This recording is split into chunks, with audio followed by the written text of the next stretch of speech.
inspiration you had behind creating your Rainbow Love Line collection? Yeah, so there's a clothing line called Heavy Heart that's dropping tomorrow, and my friend Bobby and Cliff kind of created the line. It's a very emotional line, and they gave me a call and they asked me to come on board with a line that's more about, you know, equality and spreading the love and the positivity. And I thought the perfect name for something like this was Rainbow Love. And so we kind of created a super cool vibe of, you know, it's not being afraid to talk about those taboo emotions that we feel sometimes, and not being afraid to wear our hearts literally on our sleeves, and also spread the love while doing it. How important do you think it is for young LGBT people to see such strong messages like that? Yeah, I think it's really important. I think the reason why I like talking about my story and sharing my story is obviously so that people could feel more comfortable about their journeys and, you know, their differences, and so that they have the confidence to be able to be themselves. And I think with this clothing line, Rainbow Love, it's saying exactly that. It's saying it's okay to be whoever you want to be. And, you know, the world is so influenced nowadays by social media and public figures and, you know, all of these, you know, digital platforms that we have nowadays. And I know that having the following I have with WWE, I obviously do have an impression on these younger, you know, adults. And so I want to let them know with this clothing line that it's okay to be whoever you want to be. Do you have any advice for young people that might be maybe worried about coming out to their friends or family? Yeah, I always tell everybody, like, there is no right time. You know, there's no one generic right way or right time to come out. It's all about what's right for you. But what I will say is, when you're hiding a piece of yourself from the people that you love, your family, your friends, it feels like you're not living fully, right? It feels like you're hiding something, and it's not a good feeling to live with. So be open, be honest, and don't be afraid to be who you are, and, you know, show your true colors, and do it when it feels right to you. Today there's quite, you know, a few TV shows that are aimed at the LGBT community, but do you think we need more people like you that are in areas like sports to be more open? Yeah, I mean, for example, 4 years ago when I was trying out for WWE Tough Enough, I was kind of asked on the spot on live television, you know, am I in a relationship? And so I ended up coming out on national TV unexpectedly, and I remember my first thought was, oh my God, is that going to cost me this interview? Is that going to cost me this audition, this tryout? Am I not going to get onto the show because of that? Because I didn't know any better. And there was no LGBTQ representatives in the company at the time when I tried out. So I didn't know if it was okay. I didn't know if it was going to hinder my chances. And, you know, I was naive at the time, and I didn't realize that it's more than okay. There just hasn't been anyone, you know, in the company that's been open about it yet. And so I felt it was important to be that person so that more people can follow behind me, whether it be guys or girls that are in the LGBTQ community that'll now feel comfortable coming to the company, like, oh, Sonya's gay, it's okay, you know? So I just wanted to be that kind of strength in numbers, that support system for someone who might be feeling the same thing that I was feeling. We previously saw in WWE, Finn Balor did his Balor Club for Everyone t-shirt, and he made it part of his WrestleMania entrance one year. Was that something you ever spoke to him about? Yeah, I spoke to him about it a couple weeks before. They decided to do the Finn Balor t-shirt in rainbow, and then I think a couple months later they did my t-shirt and like 7 or 8 other superstars t-shirts in rainbow, and, you know, they still have them on .com now. So it's super cool to see something like that. And, you know, Finn's a good friend of mine, and he's an amazing, incredible guy. And to have him as an ally for, you know, the community and the message is incredible. Yeah, like I said, it's strength in numbers, strength in unity, and just the ability to feel comfortable when someone you watch every week on SmackDown or Raw is representing something you stand for is just, you know, it's super cool and I think impressionable on our youth. Did you have any feelings then recently when they did the Lana and Liv Morgan storyline on Raw? Yeah, I didn't know it was happening, to be honest. I watched it live with everybody else, and I was a little surprised. Mm-hmm. But it's not the way that I was going to do my storyline with Mandy, obviously, but inclusion is inclusion, and, it's good that the LGBTQ community is being represented, on TV, and I think there's room for many, many more storylines like that in different kinds of ways. And, I'd be happy to still do a storyline like that in the future. And so if they were planning another LGBT storyline that you weren't involved in, would you be happy to be consulted on something like that? Or would you feel it necessary for them to consult someone who actually is from the community? I don't think it's necessary, but I would absolutely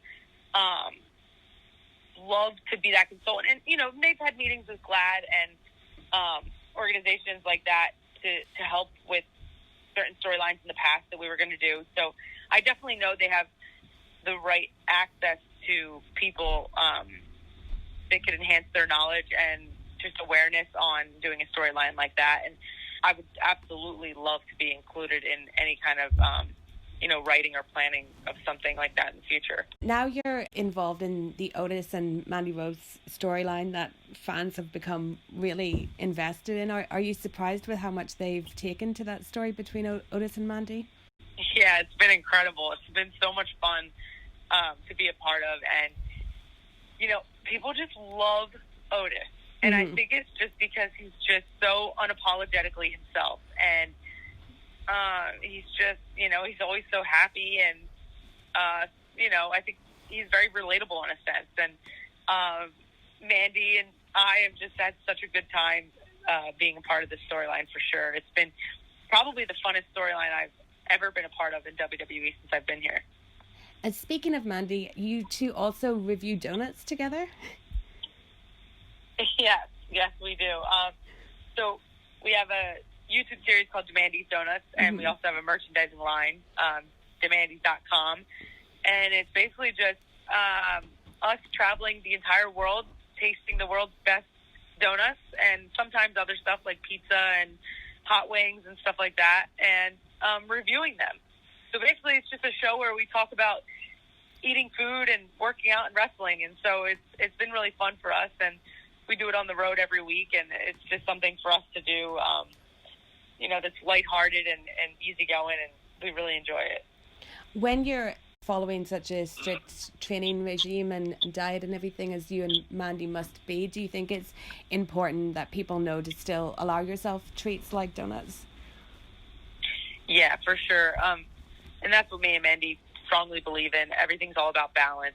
If you work hard, you can play hard, And that's kind of our message with Demandy's is we're not saying go out and eat donuts every day and don't go to the gym and, lay on the couch. But we're saying if you work hard, it's okay to, indulge a little bit. It's okay to have that cheat meal. It's okay to have that cheat day, And how did you and Mandy form such a close friendship? Like, what did you initially bond over?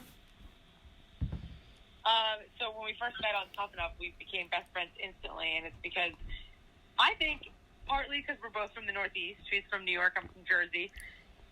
Secondly, because of our obsession with food, for sure. But we were just like sister souls, Like as soon as we met, we just connected. It was like, I have two sisters. It was like the third sister I never had, and we were roommates, tag team partners, wrestled together, trained together, lived together. So, we just had that instant kind of friendship bond that I think we'll have for life. Is there anyone else in WWE that you'd like to have a feud with? Like maybe someone like Shayna that also has a MMA background? Yeah, for sure. I'd love to face Shayna. I think our styles would match up great, and I think we could do some stuff that's maybe never been done before in the WWE ring. She's very, very unique wrestler, and I think our styles would align very good. Also, Asuka is one of my favorite opponents that I've never been able to have like a extended televised, series of matches with. So I would love to get that opportunity too. So this was your first season on Total Divas. How did you feel when you were first approached to do the show? I was excited right away. Total Divas is an awesome show, and it's a great platform, and it's really allowed the girls over the years to enhance their characters outside of what we see on TV every week. So not only do we get, Sonya Deville, but then you get to know a little bit more about, like, the real me and more vulnerable, softer side of, who I am. And I think it's a great opportunity. And, yeah, I was stoked when they called me, and I did the audition and everything. And when I got the call that I was on it, I was like, oh, this is going to be good, because I'm excited to show the fans a deeper look into, like, what my life really is. Was it important for you to have your sexuality as part of it and do stuff like the pride float that we saw early on?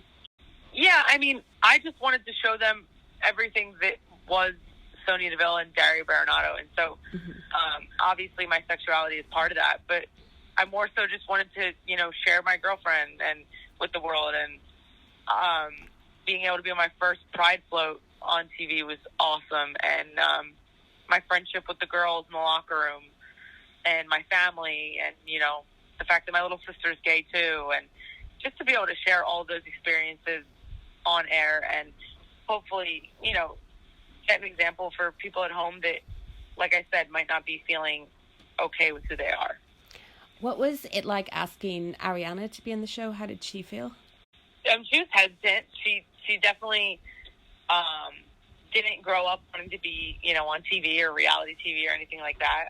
It was my dream, not hers. And so she was hesitant to do it at first, but I kind of like that about her, because, it's better than the alternative of someone who's too excited to be on TV with you, So, I was like, yeah, that's cool. And she obviously ended up doing it for me, and, because I wanted her to, and I wanted to share that part of my life on TV as well. I didn't want that part to have to be a secret or anything. So I'm glad that she decided to do that with me. What would you say was do you have one, like, proudest moment that stands out from the series?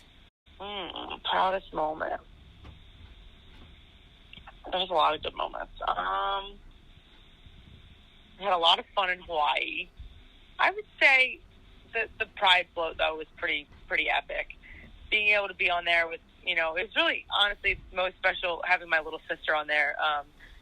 She's gay as well, and, I think she looks up to me in a certain degree because I'm so open about my sexuality, but I look up to her in so many ways, because she's a firefighter. She's such a badass, and she's just never afraid to be her. So it was really cool to just be able to share that kind of moment with her. So Ronda was also in this season of Total Divas. Do you hope that she'll be back in WWE anytime soon? Yeah, I would love for Ronda to come back. We've never had a chance to square up against each other in the ring, so that's something I'm definitely counting on in the future. So hopefully she'll come back and, make a visit or two, so we can get our match we never had. What's your relationship with her like now? I don't talk to her too much, but we're definitely friendly. We had a good bonding experience on Total Divas, and definitely hashed out the beef. And I respect her as a performer and as a fighter, and I'd love to wrestle her one day. What was your first exposure to wrestling when you were young? So I didn't really watch wrestling too much growing up. I was a really big MMA fan, and so I became a fighter, and then I got introduced to wrestling when I was older, right before Tough Enough, by Maria Menounos. She was the one that kind of introduced me, and then I started watching wrestling, and obviously my first experiences on Tough Enough was with Booker T and Lita and Billy Gunn, and so it was kind of, and Paige just thrown in there with some of the company's best superstars, and it was really actually a super cool experience, and I fell in love with wrestling almost immediately. It was like this world I didn't know about that I ended up loving. So what was it like then breaking into MMA as a woman? Because when did you break into it? Was it before Ronda? Yeah, it was before Ronda. I started training in like 2009, 2010. And yeah, I was the only girl in all the gyms I went to. Finally, I moved to South Florida to train with American Top Team. They had a few girls there. And, it's hard, obviously. It's definitely a male-dominated sport. It certainly was then. and there was no female at the time that was making any kind of money or fame doing it. There was girls that were fighting in Strike Force and stuff like that. Gina Carano was a huge inspiration of mine. She was really, her and Chris Cyborg were the two putting women's MMA on the map. They're the two that I looked up to and, inspired to be at the time. And I wanted to take that next level. I wanted to make something bigger out of it. And I wanted to be, I loved fighting. Fighting was where my heart was. And I didn't think I'd ever leave it until I found a second love in wrestling. And I was like, wait a second, I can fight and I can perform and act. It's kind of like the best of both worlds. Mm-hmm. And so, yeah, I ended up falling in love with that. And what advice would you have for women that want to break into any kind of male-dominated industry, whether it's MMA or even wrestling? Yeah, I would say you can't be afraid. If I was, it is uncomfortable walking into a male-dominated sport, and there are situations, I'm sure, where you're going to feel uncomfortable when you're the only girl in the gym, or people are looking at you like you're crazy because you think you could be a fighter when you look a certain way or act a certain way, and there is no one shape or size or type of person that fits any mold for anything anymore. It's like you have to be comfortable in your own skin and believe that you can do and be whatever you want to be, because you can. And Ronda Rousey's living proof of that. I'm living proof of that. So many girls in the WWE are, and we're breaking down those walls and those barriers every single day to make so that it's not strictly a male-dominated sport, so that women do have opportunities, so that gay women have opportunities, gay men have opportunities, any race or ethnicity have opportunities, and that's the direction we're going in as a world. And I think we just got to keep going. Now that you've done reality TV, you've got your own clothing line, you're still wrestling, and what's next? Is acting something you'd like to break into? Yeah, acting is definitely where my heart's at. I recently have been going out to LA a lot and trying to just dive in Hollywood. I think it's something that coincides well with WWE, in the likes of John Cena and, The Rock, obviously, being super successful in both. And I would love to be, a female that can do the same. Have you taken any advice from like John Cena or someone like Batista, or like I spoke to Sheamus yesterday about he also wants to do more acting? Yeah, John Cena's given me a lot of advice when it comes to wrestling and stuff back when he was in the locker room full time, and he's always been somebody I look up to, and but they're not around full time anymore. So no, I haven't really spoken to them much about that. I talk to The Miz a lot.